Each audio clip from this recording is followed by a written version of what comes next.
नमस्कार दोस्तों, स्वागत है आपके अपने YouTube चैनल रीडिंग लवर्स पर। दोस्तों, आज की जो वीडियो इसमें हम बात करने वाले हैं ट्रिपल सी की तरफ से आने वाली बेस्ट बुक के बारे में, जो कि चक्षु प्रकाशन की है।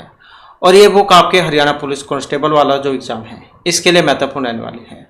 और इस बुक में आपको पूरे वर्ष में जो एग्ज़ाम हुए थे इनके क्वेश्चन पेपर हल सहित मिल जाएंगे। इसके अलावा जो 25 जो प्रैक्टिस सेट हैं वो भी आपको इस बुक में मिल जाएंगे। और इसी प्रकार के जो क्वेश्चन एग्जामों में पूछे भी जाते हैं। और इसी बुक को अगर आप यहाँ पर खरीदना चाहते हैं तो फ्लिपकार्ट, अमेजॉन, स्नैपडील, जियो मार्ट, मीशो इन पर भी यह बुक आपको आसानी से उपलब्ध हो जाएगी। तो अपने सपने को पूरा करने के लिए और अपने एग्ज़ाम की तैयारी को और बेहतर करने के लिए आप इन बुकों को जरूर खरीद लीजिएगा। तो अब हम अपने क्वेश्चनों पर वापस आ चुके हैं और कंप्यूटर जीके से जो हमारे यहाँ पर महत्वपूर्ण जो क्वेश्चन है ये रहने वाले हैं। और ये जो क्वेश्चन है, चाहे इसमें आपका हरियाणा पुलिस वाला एग्ज़ाम है या DT+B का या कोई सा अन्य एग्ज़ाम, तो ये जो क्वेश्चन है यहाँ पर आपके सभी एग्ज़ामों के लिए महत्वपूर्ण रहने वाले हैं, क्योंकि एग्ज़ाम में कंप्यूटर जीके से क्वेश्चन जरूर पूछे जाते हैं। 2000 क्वेश्चनों की जो हमारी यहाँ पर ये सीरीज चल रही है, जिसमें आज हम यहाँ पर जो महत्वपूर्ण जो क्वेश्चन है उनको करने वाले हैं। तो जिसमें हमारा यहाँ पर पहला क्वेश्चन रहेगा, एयरलाइन आरक्षण प्रणाली एक विशिष्ट उदाहरण है बैच प्रोसेसिंग का, ऑनलाइन प्रोसेसिंग का, रियल टाइम प्रोसेसिंग का या इन सभी का। तो एयरलाइन आरक्षण प्रणाली ये किसका विशिष्ट उदाहरण है? और यहाँ पर जो इसमें हमारा सी आंसर है ऑप्शन सी वाला। तो किसका है ये? रियल टाइम प्रोसेसिंग का। नेक्स्ट जो आ जाता है ब्रीफकेस शब्द, ये इस्तेमाल किया जाता है विंडोज़ डेस्कटॉप पर एक विशेष फोल्डर जो कंप्यूटर के बीच साझा किए गए दस्तावेजों को तैयार रखता है। एक फोल्डर जो डिलीट फाइलों को दोबारा लाने के लिए रखता है। वह विंडो जो अभी खुली हुई हो या फिर ये सभी। तो ब्रीफकेस जो है ये इसका मतलब यहाँ पर क्या लिया गया है? और इसके अगर हम अर्थ की बात करें तो यहाँ पर हमारा सी आंसर ऑप्शन रहेगा डी वाला। तो जिसमें विंडो डेस्कटॉप पर एक विशेष फोल्डर जो कंप्यूटर के बीच साझा किए गए दस्तावेज को तैयार रखता है। एक फोल्डर जो डिलीट फाइलों को दोबारा लाने के लिए रखता है, वह विंडो जो अभी खुला हुआ है। तो इसे हम कह देते हैं ब्रीफकेस। इसके बाद आ जाते हैं इनमें से एक लॉजिक गेट नहीं है, एंड, नॉट, OR या NAT। तो यहाँ पर एक लॉजिक गेट नहीं है। अब ये कौन सा है? और जो यहाँ पर ऑप्शन डी में दिए गए हैं NAT, तो इसी को जो है यहाँ पर लॉजिक गेट नहीं माना गया है। नेक्स्ट आ जाता है रैम, रैंडम एक्सेस मेमोरी। तो रैम को उसके कंटेंट को बनाए रखने के लिए रिफ्रेश करना पड़ता है SIMM के द्वारा, SDMM, DIMM या DSMM के द्वारा। तो कौन सी रैम को उसके कंटेंट को बनाए रखने के लिए रिफ्रेश करना पड़ता है? और जो यहाँ पर ऑप्शन बी में दी गई है, तो कौन सी है? DIMM।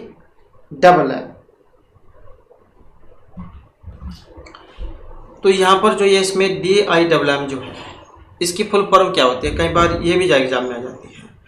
तो dual in line memory module इसको कहा जाता है, dual in line memory module. इसके बाद है इनमें से कौन सा सर्किट कंप्यूटर में मेमोरी के रूप में प्रयोग किया जाता है? तो किसके रूप में यहाँ पर ये प्रयोग में आता है? तो ये रेक्टिफायर है, फ्लिप फ्लॉप है, कंपैरेटर है या एटेन्यूएटर है। तो कौन सा सर्किट कंप्यूटर में मेमोरी के रूप में प्रयोग में आता है?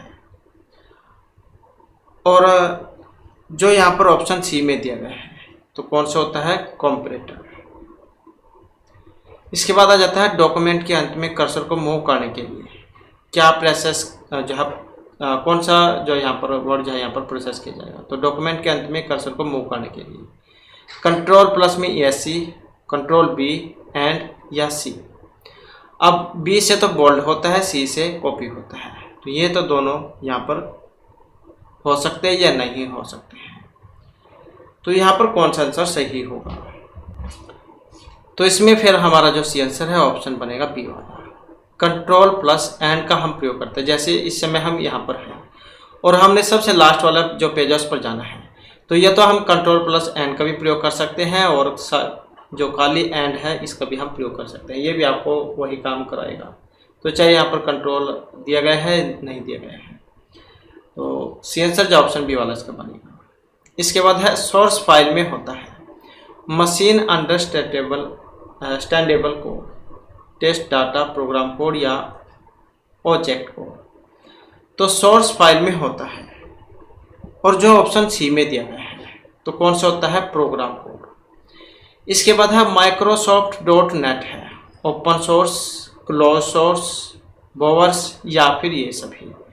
तो माइक्रोसॉफ्ट डॉट नेट है, क्या है, जो यहाँ पर ऑप्शन बी में दिया गया है, एक क्लोज सोर्स। इसके बाद है सेल विशेष सुविधा है, यूनिक्स, डोस, सिस्टम सॉफ्टवेयर या एप्लीकेशन सॉफ्टवेयर की। तो सेल विशेष सुविधा है किसकी, और जो यहाँ पर ऑप्शन ए में दिया गया है तो सेल विशेष सुविधा है किसकी, यूनिक्स की। नेक्स्ट जो हमारा यहाँ पर क्वेश्चन आ जाता है प्रोग्राम से। अब प्रोग्राम क्या है, निर्देशों का समुच्चय है, एल्गोरिदम का समुच्चय है, सूडो कोड का समुच्चय है या ये सभी है। तो प्रोग्राम यहाँ पर क्या है, और प्रोग्राम से जो यहाँ पर संबंध है जो ऑप्शन ए में दिया गया है, निर्देशों का समुच्चय से। इसके बाद क्वेश्चन आ जाता है निम्न में से कौन सी भाषा बिजनेस और साइंटिफिक एप्लीकेशन दोनों में ही प्रयोग की जा सकती है। तो कौन सी भाषा है जो बिजनेस और साइंटिफिक एप्लीकेशन दोनों में ही प्रयोग की जा सकती है। तो कोई भी नहीं है, पास्कल है, बेसिक है या बी और सी दोनों है। तो कौन सी भाषा बिजनेस और साइंटिफिक एप्लीकेशन दोनों में ही प्रयोग की जा सकती है, और जो यहाँ पर ऑप्शन डी में दी गई है तो इसमें बी और सी ये दोनों आ जाती हैं, पास्कल भी आ जाते हैं और बेसिक भी आ जाती है। इसके बाद है यूनिक्स इनमें से किस भाषा के साथ घनिष्ठता से जुड़ा हुआ होता है, जावा के साथ, सी, पास्कल या इन सभी के साथ, ये सी प्लस प्लस होगा। तो यूनिक्स किस भाषा के साथ घनिष्ठता से जुड़ा होता है, और यहाँ पर जो इसमें सी आंसर है हमारा जो ऑप्शन बी में दिया गया है तो ये सी है। तो ये सी है, सी है। तो किस भाषा के साथ जुड़ा है, ये सी भाषा के साथ। नेक्स्ट आ जाता है बेसिक का अर्थ है। तो base all time translation code से, business at some translation code से, beginners all purpose symbolic instruction code से या इनसे भी। बेसिक कंप्यूटर जो होता है, तो बेसिक का जो यहाँ पर इसमें अर्थ जो लिया गया है जो ऑप्शन सी में दिया गया है, तो जो शुरुआत में जो कंप्यूटर सीखते हैं तो उसमें आ जाता है बेसिक। तो जिसमें beginners all purpose symbolic instruction code, तो ये इसका यहाँ पर अर्थ है। इसके बाद आ जाता है मशीन लेवल लैंग्वेज है, जो कंप्यूटर के द्वारा बिना ट्रांसलेशन के समझी जाती है, जिन्हें कंपाइल की जरूरत होती है, जिन्हें इंटरप्रेट की जरूरत होती है, जिन्हें बाइनरी लैंग्वेज की जरूरत होती है। तो मशीनी लेवल लैंग्वेज है कौन सी, जो यहाँ पर ऑप्शन ए में दी गई है, जो कंप्यूटर के द्वारा बिना ट्रांसलेशन के समझी जाती है। इसके बाद आ जाता है सी हैशटैग भाषा का विकास किसने किया था, डेनिस रिची ने, ब्रोन कर्निंगन ने, हेंडर्स हेल्सबर्ग ने या फिर जॉन मैकार्थी ने। तो सी हैशटैग भाषा का विकास किया था, और इसका जो संबंध है ऑप्शन सी से है। तो कौन से है, हेंडर्स हेल्सबर्ग से। नेक्स्ट आ जाता है एक पीयर टू पीयर, P2P आपने लिखा हुआ देखा होगा, तो peer to peer LAN local area network के लिए एक उपयुक्त नेटवर्क आर्किटेक्चर है। The internet home network, network को साझा किए गए साधनों के साथ एक सर्वर की आवश्यकता होती है या वाइड एरिया नेटवर्क। तो पीयर टू पीयर लैन के लिए एक उपयुक्त नेटवर्क आर्किटेक्चर कौन सा है, और जो यहाँ पर ऑप्शन बी में दिया गया है कौन सा होता है, होम नेटवर्क। इसके बाद आ जाता है CSMA और CD में कंप्यूटर डाटा की एक निर्धारित यूनिट भेजता है तो उसको कहा जाता है नोड, पैकेट, टोकन या फिर ओवरराइड। तो CSMA CD में कंप्यूटर डाटा की एक निर्धारित यूनिट भेजता है तो उसे कहा जाता है, तो उसे क्या कहा जाएगा। अब यहाँ पर देखें तो इसमें सी आंसर है ऑप्शन बी वाला। तो पैकेट जो है यहाँ पर उसको कहा जाता है। अब यहाँ पर CSMA और CD आया है, इसका मतलब क्या यहाँ पर है, तो इसका अर्थ जो है यहाँ पर carrier sense multiple access with collision detection से लिया गया है। तो कंप्यूटर डाटा की निर्धारित यूनिट भेजता है और इसे कहा जाएगा पैकेट। नेक्स्ट है uniform source locator. Uniform resource locator में केस अपर केस या लोअर केस किस पर निर्भर करता है? प्रोटोकॉल पर, अथॉरिटी पर, टाइप या डायरेक्टरी पर? तो किस पर निर्भर करता है? अब यहाँ पर इनमें हमारा आंसर ऑप्शन सी वाला, तो डायरेक्टरी जो है इस पर निर्भर करता है। तो यूनिफॉर्म सोर्स लोकेटर जो है ये किस पर? डायरेक्टरी में निर्भर करता है। और यूआरएल जो इसकी फुल फॉर्म है यहाँ पर ये यूनिफॉर्म सोर्स लोकेटर। नेक्स्ट आ जाता है ग्लोबल नेटवर्क व्यक्तिगत कंप्यूटर की हजारों संख्या नेटवर्क को बनाता है, तो उसे कहा जाएगा। एक ग्लोबल नेटवर्क व्यक्तिगत कंप्यूटर की हजारों संख्या और नेटवर्क को बताता है, तो उसे कहेंगे world wide web, internal, specialise search engine या फिर इंट्रानेट। अब इनमें अगर हम देखें तो यहाँ पर हमारा आंसर ऑप्शन बी वाला है, तो कौन सा है? ये इंट्रानेट है। नेक्स्ट है इनमें से कौन एक सीक्रेट कोड को लगाने से एक संदेश को सांकेतिक भाषा में बदल देता है? तो इनमें से कौन सा एक सीक्रेट कोड है जिसको लगाने से संदेश को एक सांकेतिक भाषा में ये बदल देता है? तो इंक्रिप्शन है, ऑडिट्स है, यूपीएस है या फिर फायरवॉल्स है? तो कौन सा एक सीक्रेट कोड को लगाने से एक संदेश को सांकेतिक भाषा में बदल देता है? और जो यहाँ पर ऑप्शन ए में दिया गया है, तो कौन सा है? इंक्रिप्शन जो यहाँ पर ये माना गया है। नेक्स्ट है इंटरनेट किसके विकास के साथ शुरू होता है? यूएसई नेट के साथ, एआरपी नेट के साथ, एथरनेट या इंट्रानेट के साथ? इंटरनेट किसके विकास के साथ शुरू होगा? और यहाँ पर अगर हम देखें तो ऑप्शन जो बी में है एआरपी नेट, तो किसके विकास के साथ शुरू होता है? एआरपीए नेट के साथ। इसके बाद आ जाता है नेक्स्ट क्वेश्चन हमारा,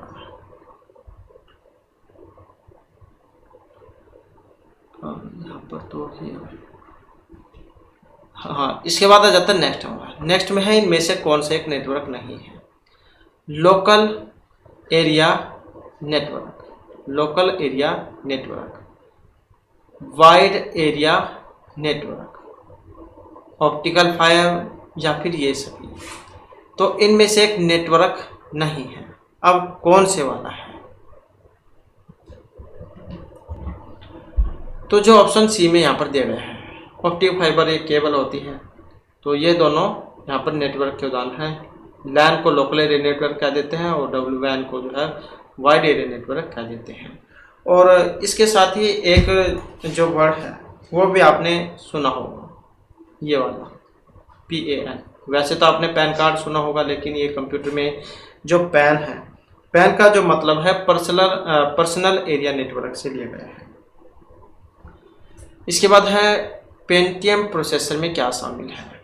10 के गुणक में 1000 ट्रांजिस्टर, 100,000 ट्रांजिस्टर, हजारों ट्रांजिस्टर या कई मिलियन ट्रांजिस्टर? तो पेंटियम प्रोसेसर में क्या शामिल होता है? अब यहाँ पर देखें तो जो ऑप्शन डी में है, तो कई मिलियन ट्रांजिस्टर। इसके बाद है आमतौर पर एक माइक्रो प्रोसेसर होता है, एकल चिप SSI, एकल चिप MSI, एकल चिप LSI या ए और बी दोनों? तो आमतौर पर एक माइक्रो प्रोसेसर होता है, जो यहाँ पर ऑप्शन सी में दिया गया है, एकल चिप LSI। और एग्ज़ाम की दृष्टि से जो है यहाँ पर एक क्वेश्चन महत्वपूर्ण रहने वाला है। अब यहाँ पर ये LSI जो है इसकी फुल फॉर्म क्या होती है? तो इसको कहा जाता है large scale integration, large scale integration. इसके बाद है यूजर प्रोग्राम में बनी प्रोग्रामिंग भाषा, जैसे वर्ड और एक्सेल को किस रूप में जाना जाता है? तो यूजर प्रोग्राम में बनी प्रोग्रामिंग भाषा जिससे वर्ड और एक्सेल को जाना जाता है 4G LSB, micro language, object oriented language या विजुअल प्रोग्रामिंग लैंग्वेज में? तो यूजर प्रोग्राम में बनी प्रोग्रामिंग भाषा जैसे वर्ड और एक्सेल को जाना जाता है, तो इसको जो जाना जाता है, जो यहाँ पर ऑप्शन डी में दी गई है, विजुअल प्रोग्राम लैंग्वेज के रूप में। इसके बाद है इनमें से एक फायरवॉल का मुख्य कार्य नहीं है। तो फायरवॉल जो है इसका एक काम नहीं है, मॉनिटरिंग करना, डिलीटिंग करना, रिकॉर्ड करना या कॉपी करना। तो फायरवॉल का एक मुख्य काम नहीं है। अब मुख्य काम कौन सा नहीं है? जो ऑप्शन ए में दिया गया है, तो यह मॉनिटरिंग करना। नेक्स्ट जो हमारा क्वेश्चन आ जाता है एनालॉग कंप्यूटर में इनपुट पहले डिजिटल फॉर्म में रूपांतरित होता है, इनपुट डिजिटल फॉर्म में कभी रूपांतरित नहीं होता, आउटपुट डिजिटल फॉर्म में प्रदर्शित होता है, या फिर ये सभी। एनालॉग जो कंप्यूटर है ये क्या है, और इसका जो संबंध है ऑप्शन बी से है, इनपुट डिजिटल फॉर्म में कभी रूपांतरित नहीं होता। नेक्स्ट क्वेश्चन रहेगा कौन सी की का उपयोग अन्य की के साथ एक स्पेसिफिक टास्क करने के लिए किया जाता है, फंक्शन की का, एरो, कंट्रोल या स्पेस बार का।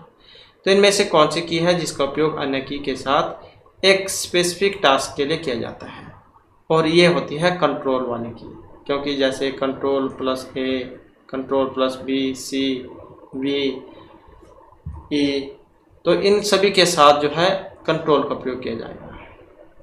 इसके बाद आ जाता है MP3 क्या है, माउस है, प्रिंटर है, साउंड फॉर्मेट है या स्कैनर है। MP3 क्या है, और इसका जो संबंध है ऑप्शन सी से रहेगा।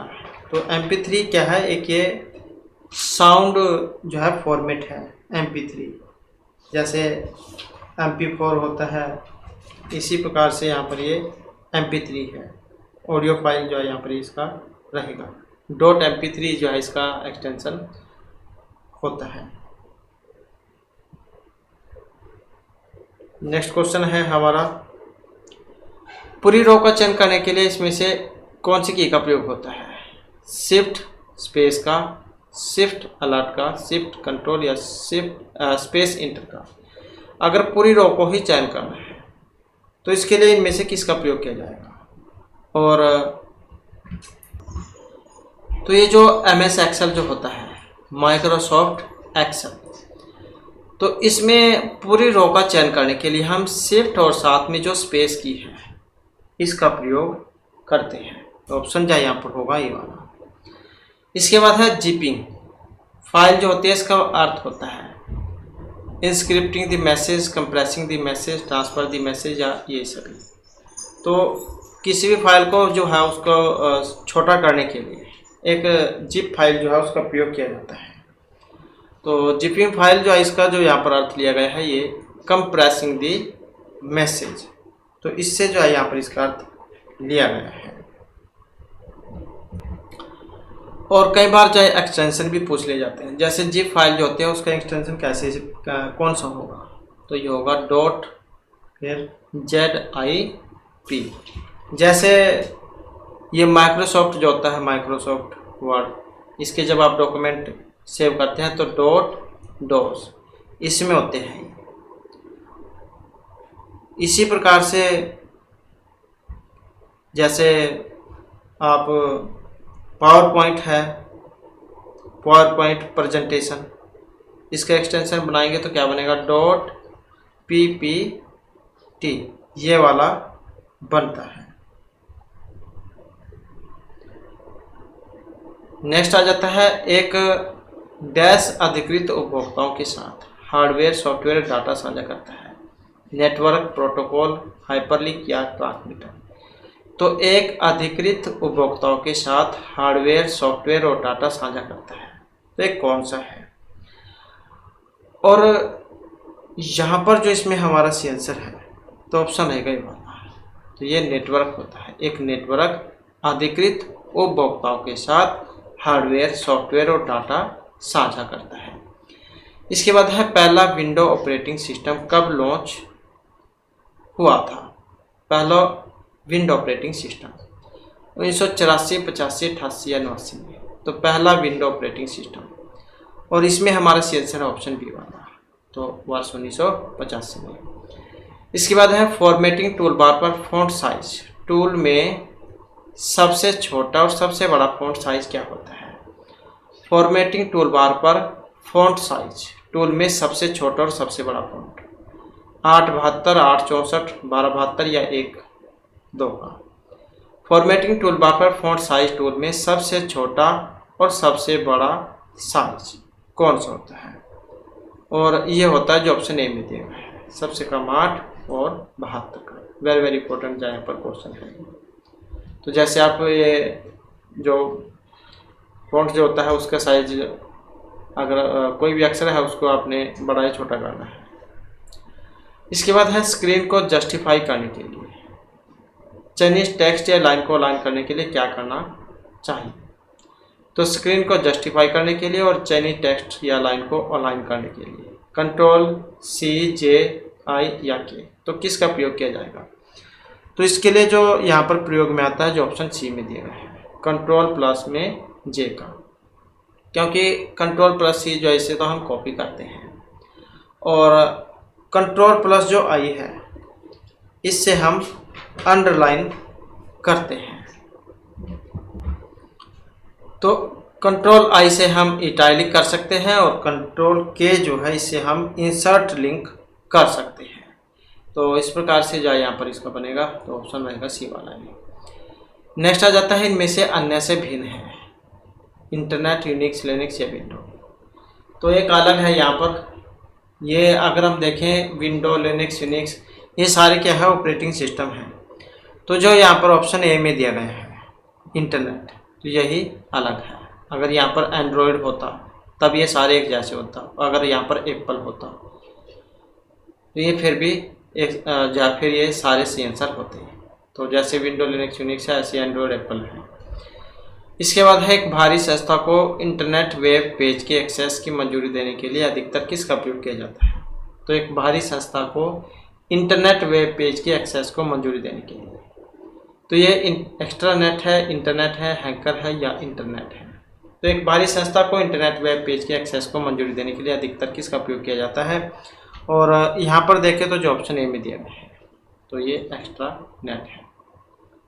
इसके बाद आ जाता है इनमें से एक छोटा सा प्रोग्राम होता है जो कि GIF इमेज में एम्बेडेड होता है, web bug, cookie, spyware application या स्पैम। तो कौन सा एक प्रोग्राम होता है जो कि GIF इमेज में एम्बेडेड होता है। तो यहाँ पर जो इसमें माना गया है जो ऑप्शन ए में दिया गया है तो ये वेब बग होता है। नेक्स्ट आ जाता है इस विद्युत संरक्षण उपकरण में बैटरी होती है जो कि देर तक विद्युत उपलब्ध कराती है। तो ये सर्ज सप्रेसर है, लाइन कंडेंसर है, जनरेटर या UPS। विद्युत संरक्षण उपकरण में बैटरी, तो बैटरी से आप समझ गए होंगे यहाँ पर तो कौन सी होती है, तो UPS इसको कहा जाता है। और एग्ज़ाम की दृष्टि से यहाँ पर भी जो है महत्वपूर्ण क्वेश्चन हो जाता है।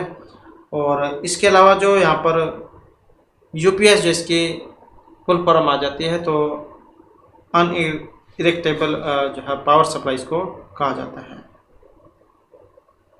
मतलब बिना बाधा के जो है विद्युत आपूर्ति देना। इसके बाद है किसी लेजर प्रिंटर में इमेज को पेपर पर ट्रांसफ़र करता है, लेजर, रोलर, ड्रम या टोनर। और जो ऑप्शन डी में दिया गया है कौन सा, ड्रम, किसमें है, लेजर प्रिंटर में। इसके बाद CPU की प्रोसेसिंग पावर को किस में मापा जाता है, घंटों, मिनटों में, प्रति सेकंड, मिलियन इंस्ट्रक्शन में या सेकंड में, CPU। और इसकी जो पावर जो होती है उसको मापा जाता है किस में, प्रति सेकंड, मिलियन इंस्ट्रक्शन में, जो ऑप्शन सी में दिया गया है यहाँ पर। इसके बाद ट्रांजैक्शन प्रोसेसिंग साइकिल का पहला स्टेप होता है। तो इसका जो पहला स्टेप क्या होगा, ट्रांजैक्शन प्रोसेसिंग साइकिल का पहला step, database operations, audit, data entry या यूज इंक्वायरी। अब यहाँ पर इनमें अगर हम देखें तो जो ऑप्शन सी में दिया गया है तो ये डाटा एंट्री होता है। इसके बाद इनमें से एक प्रोटोकॉल है, बस, स्टार, हाइब्रिड या नेट BEUI। एक प्रोटोकॉल है यहाँ पर जो ऑप्शन सी में दिया गया है तो नेट BEUI। इसके बाद दाईं तरफ से एक समय में एक कैरेक्टर को डिलीट करने के लिए किस की का प्रयोग किया जाता है, दाईं तरफ से, ये हमारा राइट हैंड, ये लेफ्ट हैंड, तो ये हमारा दायां होगा और ये हमारा बायां होगा। जैसे हम कंप्यूटर के सामने बैठे हैं तो जिस साइड में राइट हैंड वो दायां, लेफ्ट हैंड तो बायां। तो यहाँ पर ये दाईं साइड की बात है, दाईं तरफ से एक समय में एक कैरेक्टर को डिलीट करने के लिए डिलीट, कंट्रोल, कैप्स लॉक या बैकस्पेस की का। तो इसके लिए जो हम यहाँ पर प्रयोग करते हैं बैकस्पेस की का, जैसे ये है यहाँ पर पूरा हुआ और हमें ये रा जो है इसको मिटाना है तो ये इसके लिए जो यहाँ पर जो कर्सर जो होगा तो फिर ये जितनी बार हम इसको बैकस्पेस की को दबाएंगे तो उतनी जो है यहाँ पर ये डिलीट होते चले जाएंगे। इसके बाद इनमें से कौन सा टर्म इंटरनेट से संबंधित नहीं है? हाइपरलिंक, ब्राउजर लिंक या माउस। तो कौन सा टर्म है जो इंटरनेट से यहाँ पर संबंध नहीं रखता है? और ये माउस है। इसके बाद आ जाता है पावर पॉइंट में हैंडआउट मास्टर क्या होता है? कनेक्शन को स्थापित करने का टर्मिनल है। हैंडी और स्विफ्ट एक्शन के लिए एनिमेशन टूल है। पीपीटी फाइल को डार्क में कन्वर्ट करने वाले कन्वर्टर है। आपके प्रेजेंटेशन को प्रदर्शित करने वाला एक प्रिंट आउट स्लाइड है। तो पावर पॉइंट में हैंडआउट मास्टर होता है और ये जो ऑप्शन डी में दिए गए हैं, आपके प्रेजेंटेशन को प्रदर्शित करने वाला एक प्रिंट आउट स्लाइड। इसके बाद है समस्या को सुलझाने के लिए चरण दर चरण प्रक्रिया को क्या कहा जाएगा? तो समस्या को सुलझाने के लिए चरण दर चरण प्रक्रिया को ऑपरेटिंग सिस्टम, कोई सा भी नहीं, एल्गोरिदम या एप्लीकेशन प्रोग्राम। तो समस्या को सुलझाने के लिए चरण दर चरण प्रक्रिया को कहा जाएगा, तो इसे क्या कहा जाता है? और इसको कहा जाएगा एल्गोरिदम। इसके बाद आ जाता है बूटस्ट्रैप क्या है?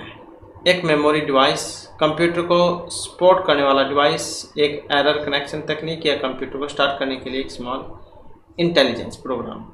तो बूटस्ट्रैप क्या है? बूटस्ट्रैप से जो यहाँ पर अर्थ लिया गया है, कंप्यूटर को स्टार्ट करने के लिए स्मॉल इंटेलिजेंस प्रोग्राम से। इसके बाद आ जाता है इंसर्ट, कैप लॉक और नंबर लॉक। ये सभी किसके उदाहरण होते हैं? कंट्रोल, टॉगल, फंक्शन या शॉर्टकट के। वेरी वेरी इंपॉर्टेंट क्वेश्चन है।